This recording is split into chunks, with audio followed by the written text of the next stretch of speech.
Waktunya bersaat teduh dengan Tuhan melalui bacaan Alkitab 1 pasal sehari dalam kitab Nabi-Nabi Besar bahagian keempat seri yang ke-38.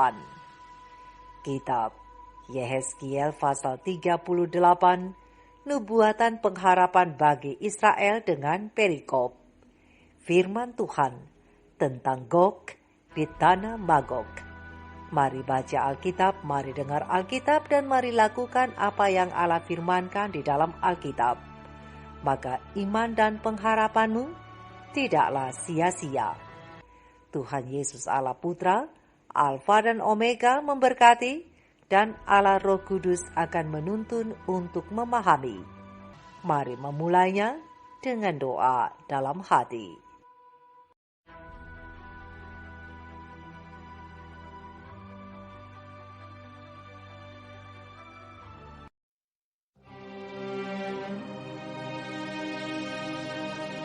Datanglah firman Tuhan kepadaku.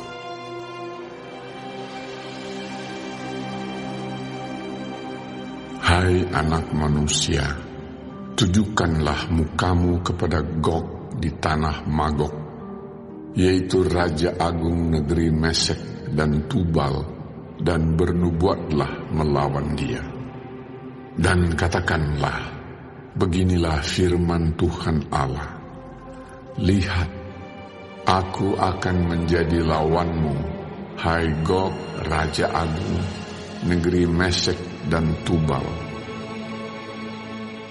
Aku akan menarik engkau dengan mengenakan kelikir pada rahangmu, dan membawa engkau keluar beserta seluruh tentaramu, yaitu pasukan berkuda, semuanya berpakaian lengkap, suatu kumpulan orang banyak dengan perisai besar dan kecil, dan semuanya berpedang di tangannya. Orang Persia, Ethiopia, dan Put menyertai mereka, dan semuanya dengan perisai dan ketopong. Orang Gomer dengan seluruh bala tentaranya, Bet Togarma dari utara sekali dengan seluruh bala tentaranya, banyak bangsa menyertai engkau. Bersedialah dan bersiaplah engkau dengan semua kumpulan orang yang menggabungkan diri dengan engkau, dan jadilah pelindung bagi mereka. Sesudah waktu yang lama sekali, engkau akan mendapat perintah. Pada hari yang terkemudian, engkau akan datang di sebuah negeri yang dibangun kembali, sesudah musnah karena perang. Dan engkau menuju suatu bangsa yang dikumpul dari tengah-tengah banyak bangsa, di atas gunung-gunung Israel yang telah lama menjadi reruntuhan. Bangsa ini telah dibawa keluar dari tengah bangsa-bangsa, dan mereka semuanya diam dengan aman tentram. Engkau muncul seperti angin badai, dan datang seperti awan yang menutupi seluruh bumi. Engkau beserta seluruh bala tentaramu, dan banyak bangsa menyertai engkau. Beginilah firman Tuhan Allah. Pada hari itu timbullah niat dalam hatimu, dan engkau membuat rancangan jahat. Engkau berkata, aku akan bangkit bergerak menyerang tanah yang kota-kotanya tanpa tembok, dan akan mendatangi orang-orang yang hidup tenang-tenang dan diam dengan aman tenteram. Mereka semuanya diam tanpa tembok atau palang atau pintu gerbang. Engkau bermaksud untuk merampas dan menjarah dan mengacungkan tanganmu terhadap reruntuhan-reruntuhan yang sudah didiami kembali, dan menyerang umatku yang dikumpulkan dari tengah bangsa-bangsa. Mereka sudah mempunyai ternak dan harta benda, dan mereka diam di pusat bumi.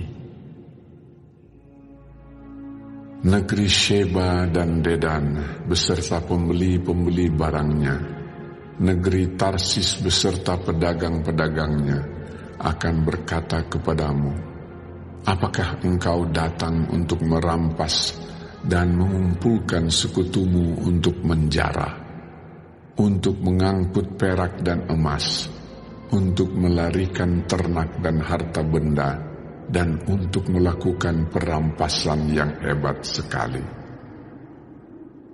Sebab itu bernubuatlah, hai anak manusia, dan katakanlah kepada Gog, beginilah firman Tuhan Allah, ketika umatku Israel sedang diam dengan aman tenteram, pada waktu itulah engkau akan bergerak dan datang dari tempatmu dari utara sekali, engkau dengan banyak bangsa yang menyertai engkau. Mereka semuanya mengendarai kuda, suatu kumpulan yang besar dan suatu pasukan yang kuat. Engkau bangkit melawan umatku Israel, seperti awan yang menutupi seluruh bumi. Pada hari yang terkemudian akan terjadi hal itu, dan aku akan membawa engkau untuk melawan tanahku, supaya bangsa-bangsa mengenal aku, pada saat aku menunjukkan kekudusanku kepadamu di hadapan mereka, hai Gog.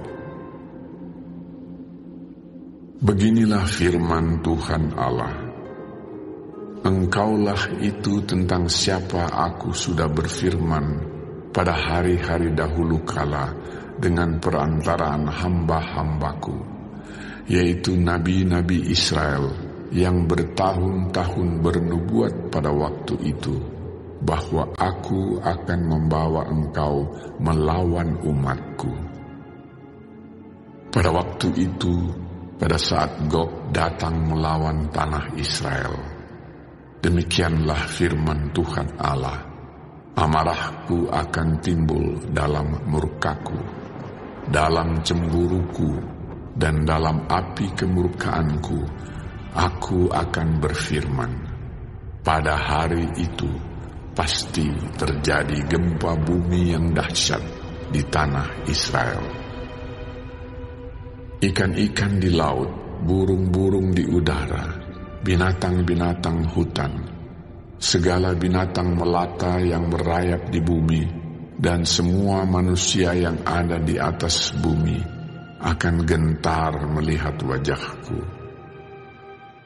Gunung-gunung akan runtuh, lereng-lereng gunung akan longsor, dan tiap tembok akan roboh ke tanah. Dan aku akan memanggil segala macam kejutan terhadap Gog. Demikianlah firman Tuhan Allah, sehingga pedang seorang akan memakan yang lain. Aku akan menghukum dia dengan sampar dan tumpahan darah. Aku akan menurunkan hujan lebat, rambun, api dan hujan belerang ke atasnya, dan ke atas tentaranya, dan ke atas banyak bangsa yang menyertai dia. Aku akan menunjukkan kebesaranku dan kekudusanku, dan menyatakan diriku di hadapan bangsa-bangsa yang banyak, dan mereka akan mengetahui bahwa akulah Tuhan.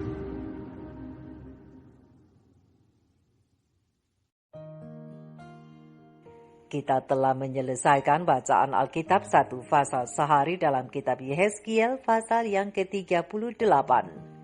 Sedikit perenungan melalui pasal ini tentang Gog dan Magog dengan ayat panduan perenungan, terang besar Alkitab Yehezkiel 38 ayat 2, 3 dan ayat yang ke-23 dengan bunyi nas.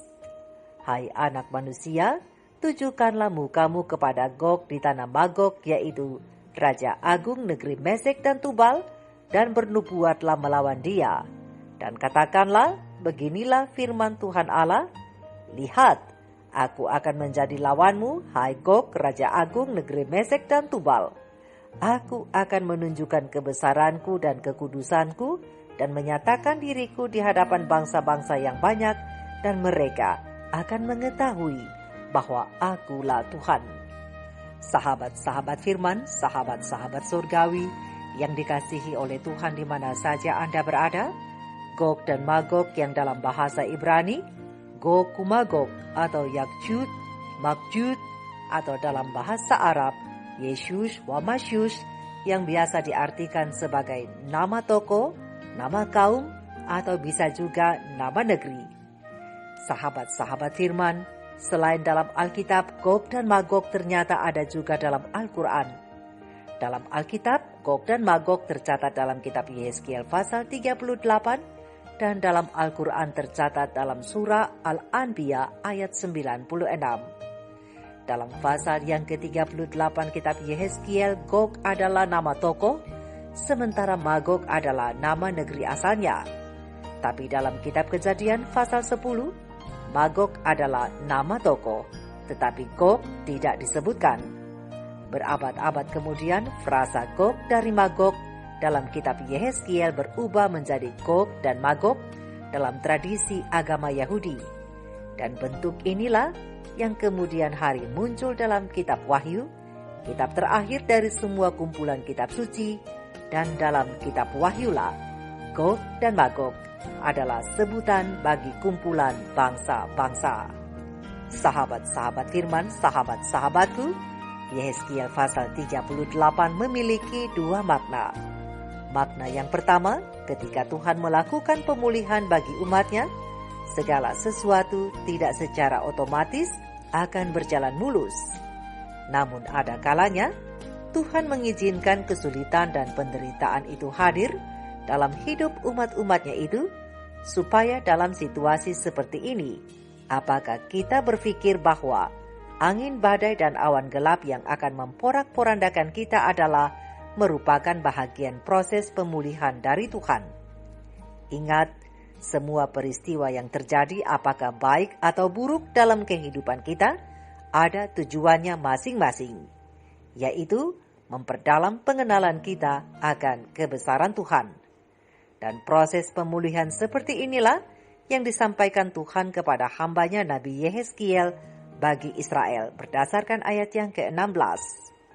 Tuhan menyuruh Yehezkiel untuk menubuatkan bahwa Gog, armada perangnya yang perkasa, dan para sekutunya akan bergerak menjadi angin badai dan awan gelap bagi Israel yang saat itu berada dalam kondisi aman dan tentram. Gog dengan kekuatannya yang besar dan niat jahatnya akan menyerang dan merampas kekayaan Israel. Semua peristiwa itu harus terjadi. Namun bukan bertujuan untuk menghancurkan, melainkan akan memperlihatkan kekudusan dan kebesaran Tuhan di hadapan bangsa-bangsa, berdasarkan ayat yang pertama sampai ayat yang ke-16. Dan krisis yang terjadi ini juga akan memperlihatkan bahwa Allah adalah satu-satunya Tuhan semesta alam yang dapat diandalkan dan dijadikan sandaran yang abadi serta jaminan yang teguh. Sedangkan makna yang kedua adalah ketika Tuhan memulihkan umatnya, wajar saja jika kekuatan jahat pun ikut bangkit melawan mereka. Dalam pasal 38 dan 39 kitab Yehezkiel, kita akan dapati dan melihat bahwa kisah tentang gabungan orang-orang jahat yang besar jumlahnya datang melawan Israel yang telah dipulihkan itu, sehingga dengan itu juga terdapat kisah bagaimana Tuhan menangani masalah tersebut. Pemimpin aliansi anti-Israel, anti-Tuhan, bernama Gog, dan ia berasal dari negeri Magog. Walaupun saat ini kita tidak membahas tentang orang Gog atau Yakjud, dan negeri asal mereka Magog atau Makjud, selain koalisi yang dipimpinnya yang dikatakan datang dari ujung utara. Tapi ada yang lebih penting, lebih perlu untuk kita ketahui adalah Gog dan Magog juga merupakan simbol persekutuan banyak bangsa yang anti umat Tuhan yang sudah barang tentu anti Tuhan juga. Dan sebelum pemulihan terakhir umat Tuhan di akhir zaman, aliansi jahat itu akan datang melawan mereka, namun Tuhan tidak akan membiarkan mereka menang atas umatnya. Dan dalam konflik ini, tidak hanya umatnya yang Tuhan selamatkan, namun Tuhan juga akan menunjukkan kebesarannya, kekudusannya, dan menyatakan dirinya di hadapan bangsa-bangsa yang banyak itu. Dan ketika itu terjadi, mereka akan diyakinkan bahwa Dia adalah Tuhan berdasarkan ayat yang ke-23. Bertolak dari pasal ini, pena ilham ilahi roh nubuat kemenangan akhir halaman 679 alinea kedua menjelaskan bahwa dalam kehidupan semua orang yang menolak kebenaran, ada saat-saat di mana hati nurani mereka dibangunkan, di mana ingatan menampilkan kenangan-kenangan yang menyiksa perasaan mengenai suatu kehidupan kemunafikan, dan jiwa diganggu oleh penyesalan-penyesalan yang sia-sia. Tetapi apalah artinya ini dibandingkan dengan penyesalan yang mendalam pada hari itu, apabila kedahsyatan datang ke atas mereka seperti badai, berdasarkan kitab Amsal 1 ayat 27.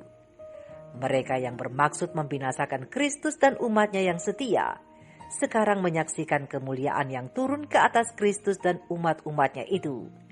Dan di tengah-tengah ketakutan mereka mendengar suara orang-orang kudus dalam nada sukacita berseru, "Sesungguhnya inilah Allah kita, yang kita nanti-nantikan supaya kita diselamatkan," berdasarkan kitab Yesaya 25 ayat 9.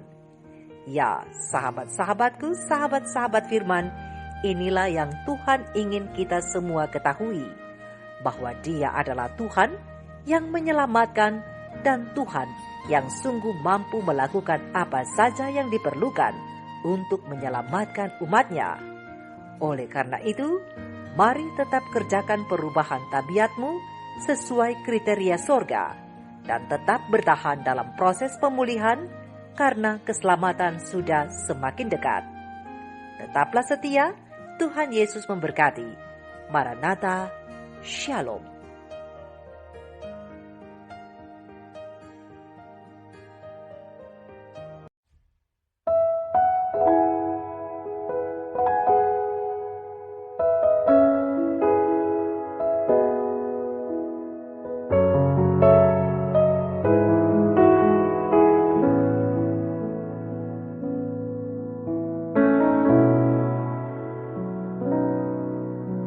Saat dunia kecewakan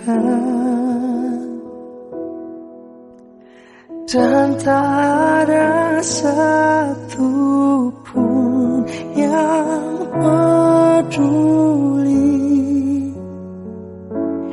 Dia peduli. Saat dunia menyakitkan, bahkan yang terdekat pergi meninggalkanku, Dia ada. Sampaikan pada Yesus segala beban hidupmu. Dia hanya sejauh doa saat kau berseru. Sampaikan pada Yesus, Dia mengerti hatimu. Dia mengerti air matamu dan memulihkanmu.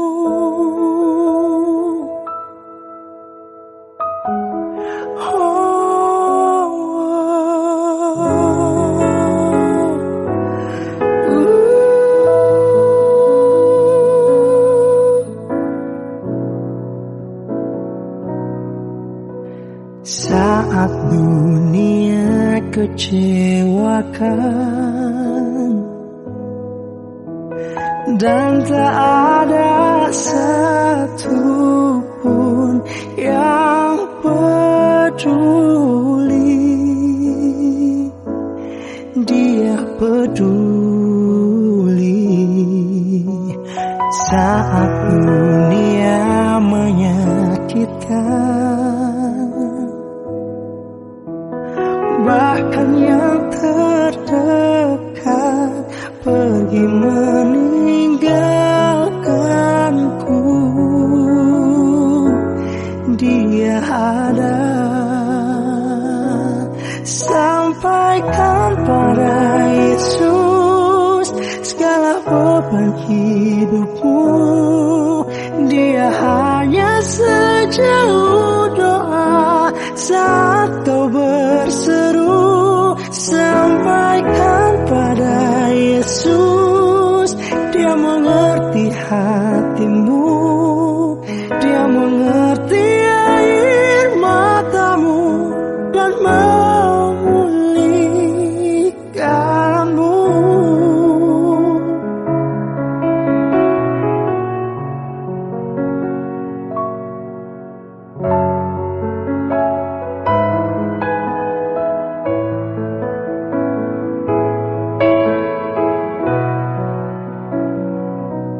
Sampaikan pada Yesus segala beban hidupmu. Dia hanya sejauh doa saat kau berseru. Sampaikan pada Yesus, Dia mengerti hatimu. Dia mengerti air matamu dan